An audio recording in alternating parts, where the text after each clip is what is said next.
উপবিষ্ট আমাদের পার্টির নেতাগণ, আমার মায়েরা, ভাইয়েরা, বন্ধুগণ এবং কমরেডগণ, আপনারা ইতিমধ্যে খবর পেয়েছেন বোধহয় এইখানে যাতে আমরা মিটিং না করি তার জন্য একটা পায়তারা শুরু হয়েছিল কাল রাত থেকে। আমাদের কমরেডরা যেভাবে পারমিশন করাতে হয় সেভাবে পারমিশন করেছেন এবং এসডিও সাহেব লিখিত অনুমতি আমাদের দিয়েছেন। তাহলে এই পায়তারাটার মানে কি? কেন হঠাৎ করে বিডিওর মাথায় পোকাটা নড়তে শুরু করলো কাল? হয়তো ওর লোকাল গার্জেন কিছু বলেছে আর কি। এখন যারা বিডিওর চেয়ারে বসে থাকেন তারা লোকাল গার্জেনের কথা শুনে চলবেন না আপনার শিক্ষা দীক্ষা আইন তার উপরে ভিত্তি করে চলবেন, সেটা তার ব্যাপার। আমরা জানি লোকাল গার্জেনদের চরিত্রটা কি।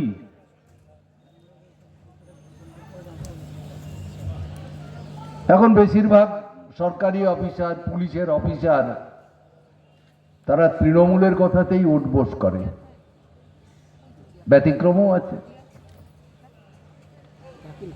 কালকে রাত্রে প্রদীপ আমাকে, আপনাদের জেলা সেক্রেটারি প্রদীপ আমাকে ফোন করে, বেশি রাতে 10:30 11টা এরকম হবে,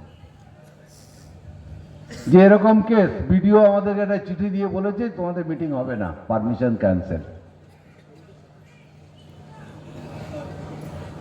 আমি প্রদীপকে বললাম রাতে ঘুমাও, মিটিং হবে। যদি এই জায়গায় করতে না দেয় তাহলে রাস্তার ওপরে করব, মিটিং হবে। কার ক্ষমতা আছে বন্ধ করে দেয় দেখব। অনেক জায়গাতেই এসব ওরা করছে। যদি বিডিও নিজের বুদ্ধিতে এটা করেছেন তাহলে বলবো ব্রেনটা খারাপ হয়েছে, মানসিক রোগীর ডাক্তারকে দিয়ে একটু চিকিৎসা করান। আর যদি প্রভুর হুকুম তামিল করেছেন তাহলে বলার কিছু নেই, আপনার ভবিষ্যৎ অন্ধকারে। আমরা আমাদের কথা বলতে এসেছি, আপনারা কেমন আছেন, আমাদের সামনে পরিস্থিতি কি, মানুষের কেমন থাকা উচিত, তাই তো আমরা সম্মেলনে আলোচনা করব। এতে কার আপত্তির কি আছে? জিনিসের দাম বাড়ছে, এটা আলোচনা করলে বিডিওর কি আপত্তি? জাতপাতের সুরসুরি বাড়ছে, দাঙ্গা বাড়ছে, মানুষের ঐক্যে ফাটল ধরছে। বেঁচে থাকার ক্ষেত্রে একটা অস্বস্তিকর পরিবেশ, কাজ নেই। যারা লেখাপড়া জানা ছেলে তাদের কাজ নেই, যারা খেটে খাওয়া মানুষ তাদের কাজ নেই। আজ থেকে 15 বছর আগে বামফ্রন্টের সরকার ছিল।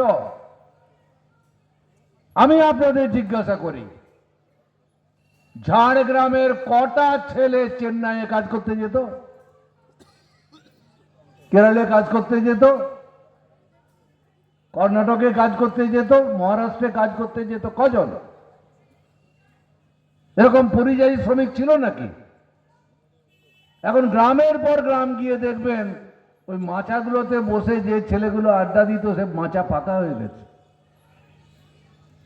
সব বাইরে কাজ করতে চলে। কেন বাইরে কাজ করতে যাচ্ছে? কারণ এখানে কাজ নেই,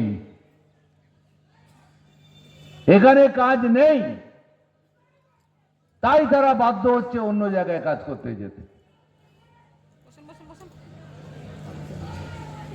আর লেখাপড়া জানা ছেলেদের কি অবস্থা? স্কুলে চাকরি হবে না, সরকারি দপ্তরে চাকরি হবে না, আর কলকারখানা এখানে যে গড়ে উঠবে তারও সম্ভাবনা নেই। কলকারখানা গড়ে তোলারও তো একটা পূর্ব শর্ত আছে। মানুষের হাতে যদি পয়সা না থাকে, বাজারে যদি কেনাকাটা কমতে থাকে, অর্থনীতি যদি ধুঁকতে থাকে, সেটা শিল্প গড়ে তোলার উপযুক্ত পরিবেশ নয়। আমাদের সরকার কি করেছে? দিল্লি সরকার অনেক জটিল কথা, কিন্তু আপনারা যাতে বুঝতে পারেন তার মতো সহজ কথাটা হচ্ছে এই, সরকার বলছে জনকল্যাণ করবার জন্য সরকার অতঃপর কোনো ভূমিকা পালন করবে না, সরকার আস্তে আস্তে হাত গুটিয়ে নেবে।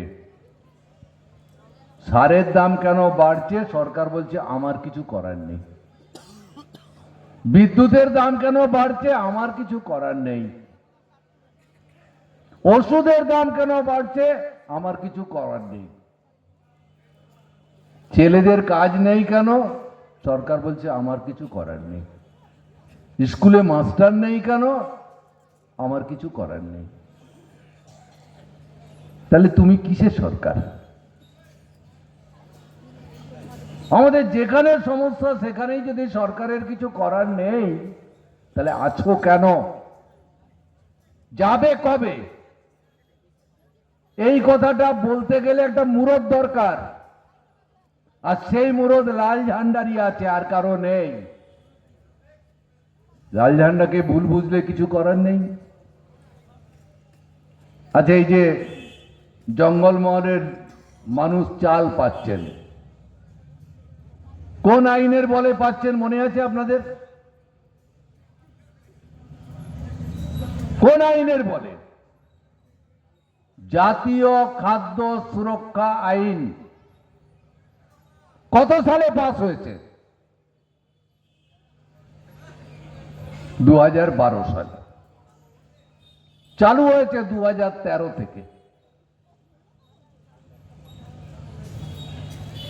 আপনাদের সবাইকে 2 টাকা কেজি এখন বিনা পয়সায় এই চাল দেওয়ার টাকা কোথা থেকে আসছে? কেন্দ্রীয় সরকারের কোষাগার থেকে। আর কেন্দ্রীয় সরকারের কি ফ্যাক্টরি আছে যেখান থেকে টাকা বেরোয়? আমাদের ট্যাক্সের টাকা। আমরা সরকারকে ট্যাক্স দিই, ওই টাকাটারই একটা অংশ খাদ্যে ভর্তুকি দেওয়া হয়, তাই আমরা বিনা পয়সায় চাল পাচ্ছি। আমাদের টাকা। আমাদের দেশে আইন আছে তাই। তাহলে কালীঘাটের ভদ্রমহিলা কি করে বলছে যে আমি 2 টাকা কেজি চাল দিচ্ছি, আমি বিনা পয়সায় চাল দিচ্ছি, খাদ্য সাথীতে আপনারা চাল পাচ্ছেন? এর থেকে মিথ্যে কথা, অসত্য কথা আর দুটো হতে পারে না।